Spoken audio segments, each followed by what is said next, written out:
Hey, what's up? Tim Sykes here. Just made a pretty good longer term trade. I have many different time frames that I look at. Some trades are intraday, some are 1 or 2 days, and some I hold for days or even weeks or sometimes months. I need to find stocks that I think have good risk reward. That's the key. It's not about I need to trade every day. I need only a certain time frame. I'm looking for good opportunities. And whenever those good opportunities come about, I'm interested. So this was CSSE. I'm probably selling this too soon. I'll tell you that straight up. I'm probably playing it a little too safe, but I don't mind because it's kind of a speculative play. And I think that the reasons why it's up are kind of speculative. So I'm not sure if it's going to last. And I want you to learn that, this is what trading is about. If you have doubts, you can get out. You are in control of the position. You don't have to be so narrow-minded or brittle or like it has to be any one certain way. Whenever you are in a position, even if you planned on holding it for a month and let's say it's not working out, you can get out. I want you to adapt to price action and react to what happens. So this is CSSE, not a very good chart since their IPO. Chicken Soup for the Soul Entertainment, kind of a joke of a name. But at the same time, they have some serious Wall Street veterans aboard, and they're involved in motivational, uplifting online content, whatever that means. The reason why I bought, and let me just show you my trade. I made a little over 3 grand. I bought this roughly a month ago. So I bought it in the mid eights and I was adding it on the dips in the 830 and the 810. So for me, the key to success in this, I mean, I just sold it in the 880s and I got some in the 890s. It wasn't a huge profit from my initial entry. The key for me was sticking with it and adding on dips. And that's why I wanted to make this video lesson because it's very different for me in my longer term newsletter. And I'll link that right underneath this video from my short term. Like short term, if I'm buying it in the 860s, and it goes down to the 830s or the 810 area, I'm out. I cut losses. I would not risk a 50 cent a share loss in my short term account. But this one, I wanted to give time. Again, I'm probably selling it too soon, so I kind of hope that it'll come back down to 8 so I can rebuy. But I can't not take profits for the reasons that it's up, and I'll explain that in a second. But anyways, I took a small position on this beaten down IPO roughly a month ago because they acquired a Netflix-like service called Popcorn Flicks, and it has 15 million users. So this is not like a small little company. This is actually an impressive, uh, you know, acquisition. I've read a few analyst notes on the acquisition. They say that this company kind of got a steal where you have 15 million active users. Netflix is one of the hottest business models around, and now they're gonna have EBITDA of over $10 million. So this was a very good um, acquisition in terms of the stock market. Whether the company succeeds or not, I don't know. But in the stock market, you want to trade and invest in sectors that are hot, that have leaders that have been proven winners. Netflix is a proven winner. If you look more recently, HMNY is a proven winner in the kind of online and movie space where they bought a company called MoviePass.com where you can go to unlimited movies for like $10 a month. And they're experimenting with that. And this was a huge runner. So the fact that this was a huge runner and then Netflix is just a monster over the past 10 years, this is a hot sector. So CSSE was when they IPO'd in just motivational content and stuff like that. That's, I mean, okay.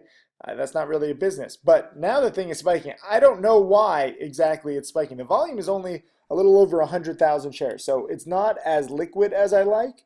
And when a stock goes up on no news, I don't know what's going on. I guess you could say that, I mean, normally this stock really doesn't budge. I mean, I've held this thing for a month. I was actually almost close to cutting losses, but I wanted to give this time. I wanted to let the story play out.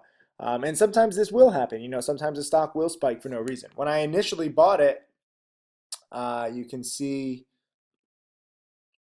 um, back in November 7th, so a little over a month ago, I was saying that I thought that the mainstream media would pick up on this news.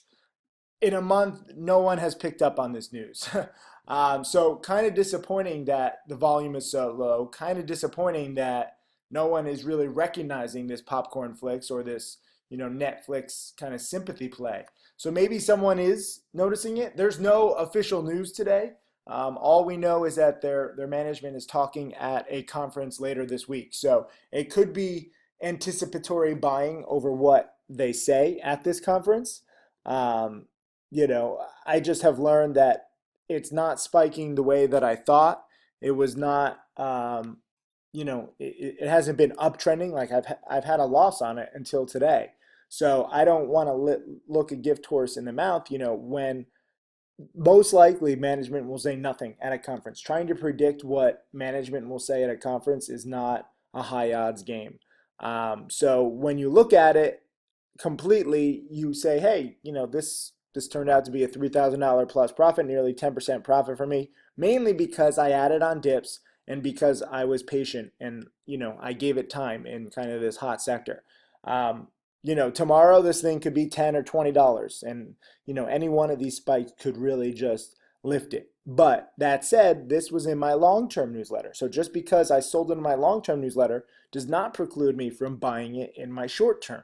If there is news, I will get right back on this and I will buy it for that news. But there is no official news right now. The volume, I mean, 100,000 shares is actually a pretty good day for this stock. Like no one really knows about it. It's kind of crazy.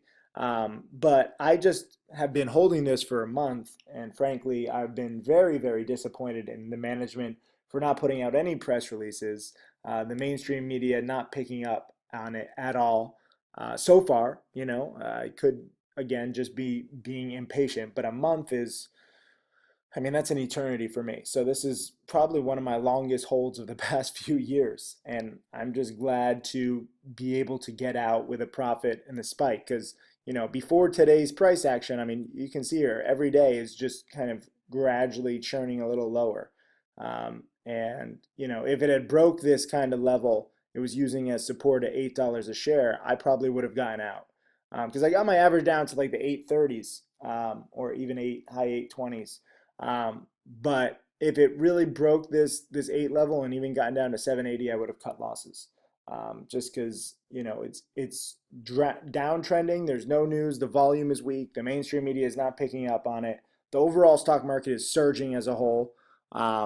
It felt like kind of like no one even noticed it. And now maybe today, maybe people are noticing it.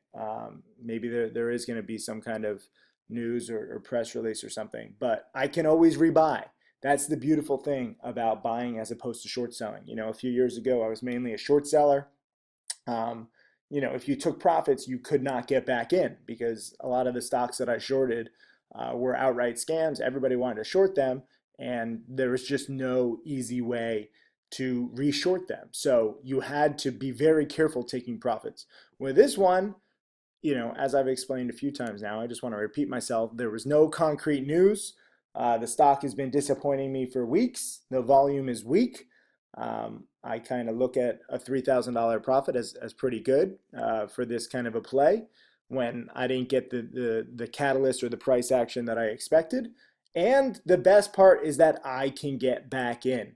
If there is some news, if management does say something amazing at this conference, if there is more volume, I mean, frankly, for short-term trading, this is so illiquid. It would be tough. And also, there's resistance right here, going back at 921, and then resistance here at 990, or right at 890-ish even. The high here was 894. So it's bumping up against this multi-month resistance, and it's tough for me to say, oh, this thing is definitely going to break this multi-month resistance without concrete news, without a concrete catalyst, without huge volume. So I sell it near resistance. And, if resistance is in the low nines and here at 9, I mean, selling it at 880, 890, close to that level that probably will not break is pretty good. I'm still watching it, we'll see what happens, but so far, I am glad with my nice profit. Adds up $2,000 to $3,000. I mean, this is my average profit for nearly 20 years now per trade. So, hit another single. Good little win. Congrats to my long-term newsletters. And I guess if you understand the lessons in this video, then leave a comment saying it's good to take profits. That's what it is. And I know many of you guys are scared to take profits because then you miss out, but you can get back in. You can get right back in the horse, on the horse. And that's what I'm probably going to do if it proves itself with the right news and the right price action. So far, it has not done that for a month, so I'm glad I can take profits. So thank you. I'll see you guys in the chat.